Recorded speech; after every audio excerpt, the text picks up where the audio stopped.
La mission du gouvernement, qui vise à rendre la Thaïlande plus attractive pour les touristes, repose en partie sur l'amélioration du confort dans les aéroports. Il s'agit d'un objectif prioritaire. Un autre aspect important est que l'augmentation du nombre de touristes ne suffit pas. Le gouvernement reconnaît également qu'il est crucial d'accroître les dépenses par personne. Abordons d'abord la situation des aéroports. En cette fin d'année, période de haute saison, l'afflux de touristes est considérable. Nous sommes habitués aux longues files d'attente aux aéroports de Suvarnabhumi et de Don Muang, notamment au contrôle d'immigration, à l'enregistrement et au dépôt des bagages. Récemment, la vice-première ministre et ministre du Commerce, Madame Supajee Suthamphan, s'est rendue à l'aéroport de Suvarnabhumi pour s'attaquer à ce problème. Nous accordons la priorité aux solutions car nous savons que les longs temps d'attente nuisent à l'expérience des touristes, à leur confiance et aux recettes touristiques. Les touristes pourraient se lasser des longues files d'attente et renoncer à voyager. C'est pourquoi le gouvernement ne se concentre pas uniquement sur les files d'attente à l'immigration. Mais le processus doit être fluide, du passage de l'immigration à la récupération des bagages et à la sortie de l'aéroport, y compris dans les zones d'attente pour les touristes. Nous devons élaborer un plan pour gérer et résoudre ce problème à court, moyen et long terme. À court terme, nous réduirons les temps d'attente en affectant le personnel aux heures de pointe, en agrandissant les zones d'attente et en étendant l'utilisation des portiques automatiques pour desservir davantage de passagers internationaux. À moyen terme, nous étudierons la possibilité d'utiliser la technologie satellitaire. Le terminal sert de point d'immigration supplémentaire, reliant les passagers ayant déjà passé l'immigration à la zone de récupération des bagages sans qu'ils aient à entrer dans le bâtiment principal, ce qui aggraverait la congestion. À long terme, nous encourageons le développement du terminal et afin d'accroître la capacité de l'aéroport à accueillir un nombre croissant de touristes. Airport of Thailand Public Company Limited, AOT, prépare des zones pour l'enregistrement anticipé, ainsi que des espaces dédiés aux activités et au commerce afin de mieux répartir les passagers et de réduire la congestion dans le terminal. Autre point important, le bureau de l'immigration étendra le nombre de portiques d'arrivée automatisés à 33 nationalités, contre seulement les citoyens thaïlandais, singapouriens et hongkongais auparavant. Cette décision sera prise en fonction des données relatives aux héliports, aux statistiques de refus d'immigration et au niveau de risque sécuritaire. Tout cela devrait être opérationnel pendant la haute saison. Quant au trafic en basse saison, à l'aéroport de Suvarnabhumi, le nombre moyen de passagers arrivant chaque jour, comme l'illustre le graphique, se situe entre 70 000 et 75 000. Les heures de pointe se situent entre 14h et 17h, avec environ 5 000 à 6 000 passagers s'enregistrant par heure. En haute saison, ce nombre augmente encore, atteignant 85 000 à 100 000 personnes par jour. Par conséquent, le défi pour le gouvernement ne consiste pas seulement à accroître la capacité de l'aéroport pour accueillir davantage de touristes, mais aussi à garantir une expérience rapide, efficace, pratique et mémorable dès l'arrivée des voyageurs. Le tourisme est une source majeure de revenus pour la Thaïlande, et son impact ne dépend pas uniquement du nombre de voyageurs. L'expérience globale, dès l'aéroport, est essentielle pour façonner le voyage et les impressions des touristes. Concernant son désir de venir dans notre pays, outre la réduction de la congestion à l'aéroport de Suvarnabhumi, le gouvernement réorientera également le tourisme thaïlandais. Auparavant, nous nous concentrions sur le nombre de touristes étrangers visitant notre pays. Plus il y en avait, mieux c'était. Nous allons désormais privilégier la génération de revenus de meilleure qualité et leur redistribution plus équitablement à la population et aux différentes régions de Thaïlande. Nous nous sommes fixés un objectif d'au moins 1 530 000 bahts de recettes touristiques étrangères pour cette année. Monsieur Supajee a reconnu que cette année encore, notre secteur touristique est confronté à de nombreux défis et obstacles, notamment la hausse des coûts de l'énergie et les conflits internationaux susceptibles de réduire le nombre de voyages. Par conséquent, le gouvernement s'appuiera sur le comité mixte public-privé, CMPP, pour coordonner les actions des secteurs publics et privés et traiter les problèmes sur le terrain. Nous procédons à des ajustements concernant la sécurité, l'amélioration des normes de service et du confort, ainsi que le développement de produits et d'activités touristiques nouveaux et innovants. Pour revenir à notre orientation, l'objectif principal n'est pas seulement d'augmenter le nombre de touristes étrangers visitant notre pays, mais aussi de les encourager à rester plus longtemps en Thaïlande, à dépenser davantage et ainsi à répartir les recettes touristiques entre différents secteurs, agriculteurs, communautés et PME. Nous souhaitons optimiser au maximum les retombées du tourisme.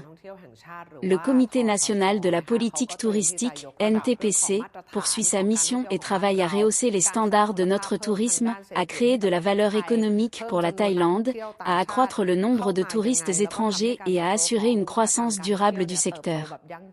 La mise en place d'une taxe d'entrée terrestre est une question importante actuellement à l'étude. Récemment, M. Surazak Panjaro-Ankul, ministre du Tourisme et des Sports, a annoncé que le NTPC avait approuvé la méthode et le tarif initiaux de perception, qui feront l'objet d'une consultation publique et auprès des parties prenantes pendant 30 jours. Le tarif initial proposé est de 450 bahts par touriste étranger. Le paiement pourra être effectué par différents moyens, billets d'avion, site web, applications, bornes interactives ou intégrées au prix de l'hébergement. Le gouvernement précise que si cette taxe est perçue auprès des touristes étrangers, les recettes alimenteront le fonds de développement du tourisme et serviront à développer les infrastructures et à améliorer la sécurité, compte tenu des contraintes budgétaires. La Thaïlande doit investir dans le développement des infrastructures d'accueil des touristes. Si nous voulons rester compétitifs face aux pays concurrents, cette mesure est indispensable. Mais il est important de souligner que le chiffre de 450 bahts n'est qu'un tarif provisoire, il n'a pas encore été confirmé qu'il s'agira du tarif réellement appliqué. 450 bahts sont nécessaires car nous devons recueillir des avis et soumettre les résultats à l'autorité du tourisme de Thaïlande, TAT, et au cabinet avant que la procédure légale ne soit engagée et que le texte ne soit publié au journal officiel. Dans un premier temps, si tout se déroule comme prévu, nous prévoyons de commencer à percevoir cette taxe auprès des touristes étrangers début 2027, soit début de l'année prochaine. Par conséquent, le principal défi pour notre tourisme aujourd'hui ne se limite pas au nombre de touristes étrangers, plus il y en a, mieux c'est, mais va bien au-delà. Par exemple, quels sont les revenus qu'ils génèrent pour la Thaïlande? Combien de temps reste-t-il en Thaïlande? Quelle part de ces revenus est redistribuée aux acteurs concernés dans chaque secteur? C'est la nouvelle orientation de notre tourisme. Le gouvernement souhaite privilégier la qualité à la quantité afin que le tourisme devienne un moteur économique pour le développement de la Thaïlande et génère des revenus durables. Examinons maintenant les statistiques relatives aux touristes étrangers entrant en Thaïlande. Du début de l'année au 15 août, les dernières données font état d'un total cumulé d'environ 9 759 000 touristes étrangers, soit une baisse d'environ 2,91% par rapport à la même période l'an dernier. Les recettes issues des dépenses touristiques étrangères se sont élevées à environ 957,6 milliards de bahts, en recul de 2,75%. Parmi les nationalités des visiteurs en Thaïlande, les touristes chinois demeurent le groupe le plus important. 3,3 millions de personnes. Outre le désir d'attirer davantage de touristes étrangers, nous souhaitons également voir plus de touristes thaïlandais voyager à l'intérieur du pays, soutenant ainsi les entreprises locales. Le ministre du Tourisme et des Sports, M. Surazak Panjaro-Ankul, a présenté l'état d'avancement du projet « Tourisme thaïlandais », très attendu.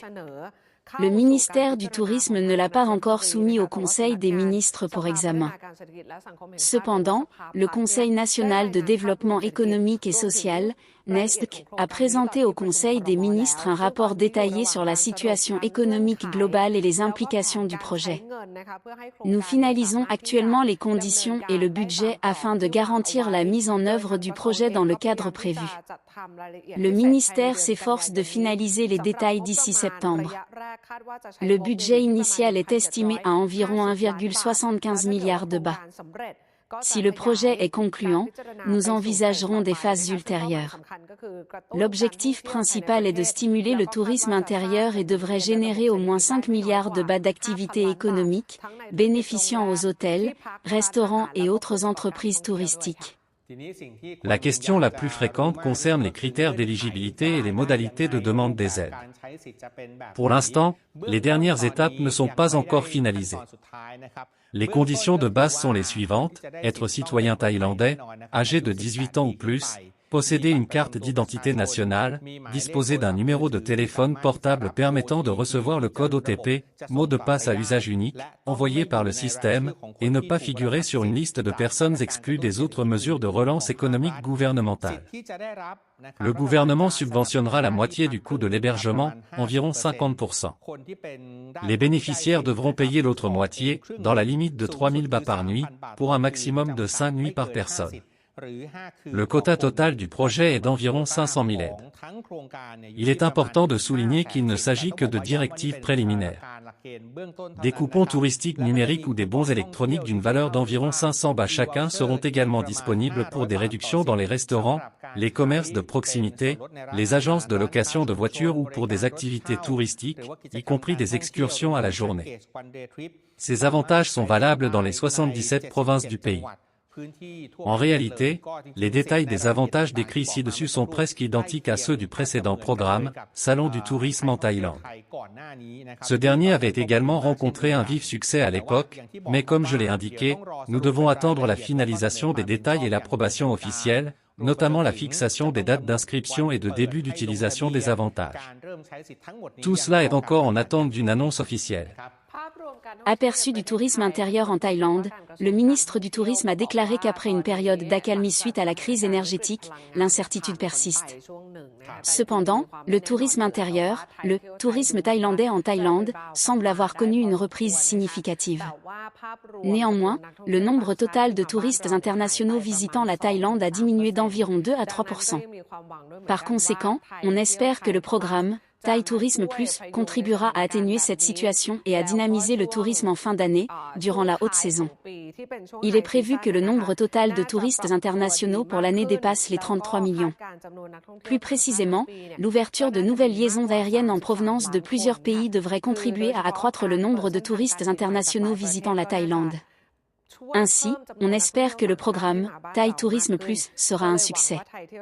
Il constituerait un outil supplémentaire dont dispose le gouvernement pour soutenir le secteur du tourisme, notamment en encourageant les Thaïlandais à privilégier les entreprises locales, ce qui devrait permettre de redistribuer les revenus aux entrepreneurs locaux, et pas seulement aux touristes étrangers.